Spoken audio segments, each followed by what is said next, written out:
to give you this exclusive walkthrough where we're going to follow a team of 3 players as they move through the Dark Zone. So here we have our group of 3 agents, Ryan, Megan, and Bronson, and we're going to be following them as they enter this very dangerous area in search of some awesome loot. Ryan is set up as the healer for the group, so he's got support skills loaded with Pulse and Healing Grenade. Megan is DPS, so she's got the Seeker Mine and Sticky Bomb loaded up. And Bronson's going to be taking the brunt of the punishment, so he's got Pulse as well and the turret, so he can keep the attention of the enemies during firefights. After the virus broke out, the Dark Zone was originally set up as a quarantine zone in the middle of Manhattan to contain the sick, but things rapidly went out of control, and there was a massive blackout and the military had to evacuate. They had to leave their most powerful gear and weapons inside the Dark Zone, so this loot is extremely valuable to you as a player. But this also means that it's the most dangerous place in the game. This loot attracts a lot of attention, including other real players. The Dark Zone is a multiplayer gameplay space in our world, which you can seamlessly enter without any loading screens. Outside of the Dark Zone, you can play in teams of up to 4, but once inside, you can decide to collaborate with other agents or betray them, kill them, and take their loot. As we climb the wall to enter, you can see the UI starts to cut out, because once inside the Dark Zone, we lose our connection to the outside world. And this area is highly contaminated, so we can see the players put on their masks to protect themselves from the virus, and then they're set to go.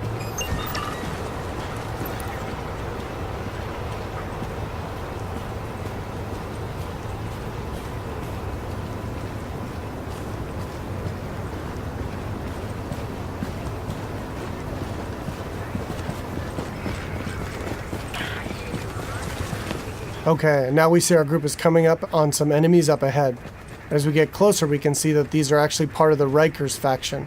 And this is a group of convicts which, after the virus broke out, escaped the prison and have flooded into Manhattan to take advantage of the chaos.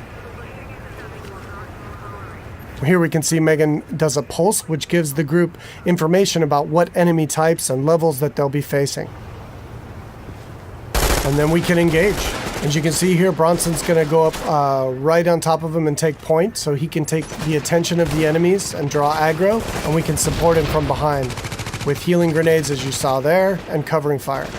Using covers in the divisions is really important. You're going to be seeing the agents here as they move around flanking the different enemies, moving cover to cover, using height elevation to their advantage, and really trying to make sure that you're not exposed at any time, because when you're out of cover, you take a lot of damage from enemies. And it looks like we've only got a couple Rikers left here, and Bronson is really taking his role to heart and pushing right up into their face. And they've cleared him out. And here you can see Bronson's actually been a little bit too hardcore on this, and he's in what we call the down state. So since they're playing in a group, Ryan can head over and actually revive him so he doesn't die and need to respawn and run back to his group, and he can get right back into the action. And here we can see that Ryan's actually found a loot crate. And he's gotten extremely lucky and has gotten a legendary drop. But as we can see, it's actually contaminated. All gear and weapons in the Dark Zone are contaminated, and they need to be extracted before they can be actually equipped by the players or agents in the game. So in order to do that, our group is going to move to a nearby extraction point in Bryant Park. Once the group is inside an extraction area, they'll need to shoot up a flare which calls in a helicopter. Then they need to hold tight for 90 seconds and extract their goods.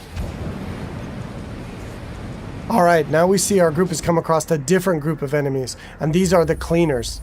Cleaners used to work for the city of New York, but they got trapped on Manhattan when the quarantine was declared, and they've lost it. They want to, in their own minds, clean the city from the virus by burning anything and everything in their path, dead or alive. And this group of Cleaners is actually a tougher group of what we call elites in the game. They have much higher health pools and much higher damage output. So our group here is going to really have to work together using their weapons and skills to take them out. Of course, they drop much better loot and give a lot higher experience. We got Ryan seems to have moved up to a kind of a bad cover position here. He's taking damage from the right, and he's got a grenade coming in and he needs to move, and he's too slow. So he's going to need to top himself off with a nice self-heal. Alright, so now we've dealt with the Cleaners and we can move on towards the extraction area.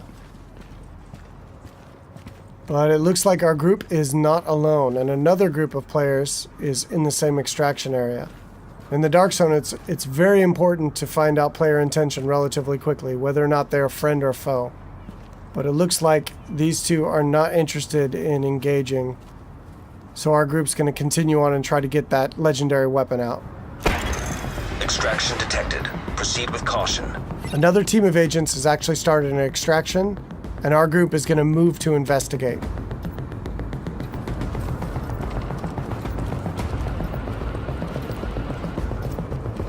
And as they come around, we do indeed see that an extraction is taking place, and they got about a minute left on their timer before the helicopter shows up. We don't see the extracting team.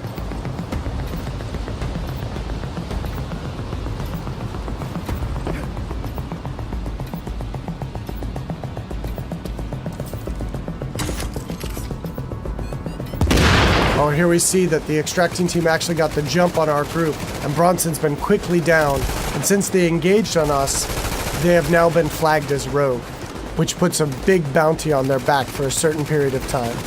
Luckily, Bronson was able to make it back to our group, and we were able to quickly revive him and get him back up into the fight. And now we've got some PvP chaos happening. And here we see Ryan throws out another healing grenade to heal up both of his teammates as they're flanking around to the left to try to get better position on these rogue agents.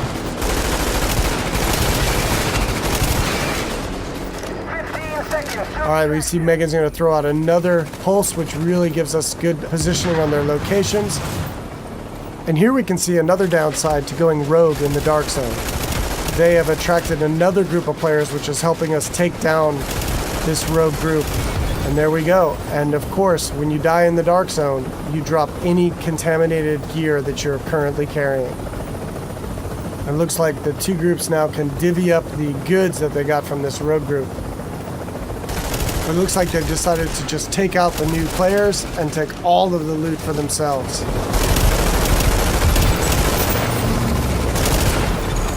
You're attacking friendly forces. Rogue protocol initiated.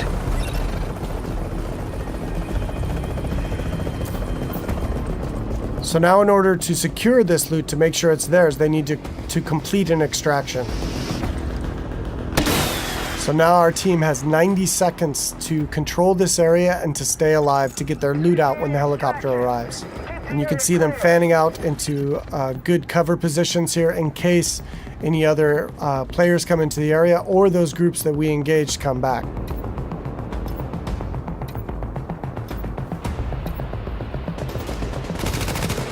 It looks like indeed they do.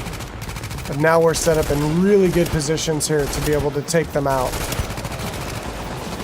Bronson and Megan are laying down damage from the front line, and Ryan is supporting from behind.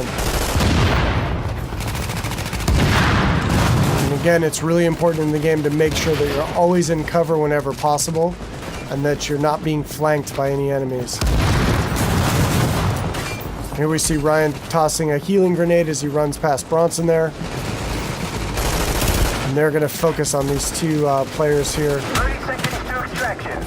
Straight in front of them. Now they got 30 seconds left to stay alive and control the area.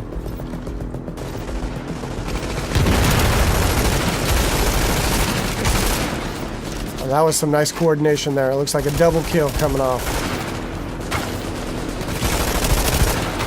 Alright, and they dealt with the other group yet again, and now the helicopters arrived, so they were able to survive and be able to get their loot out, and will head back to their base of operations.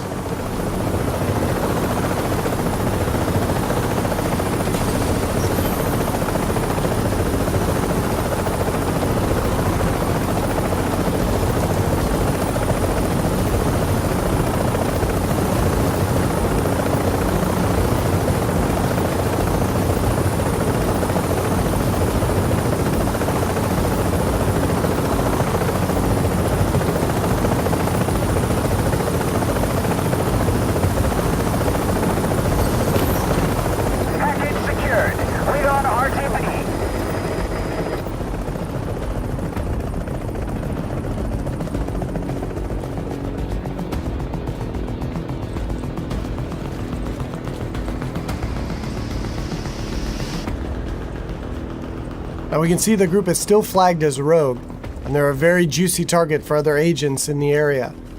So they really should leave this area quickly and decide where to head out to next.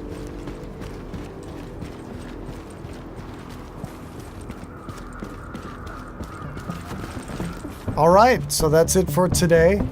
I hope you enjoyed a little glimpse into the gameplay inside the Dark Zone of Tom Clancy's The Division.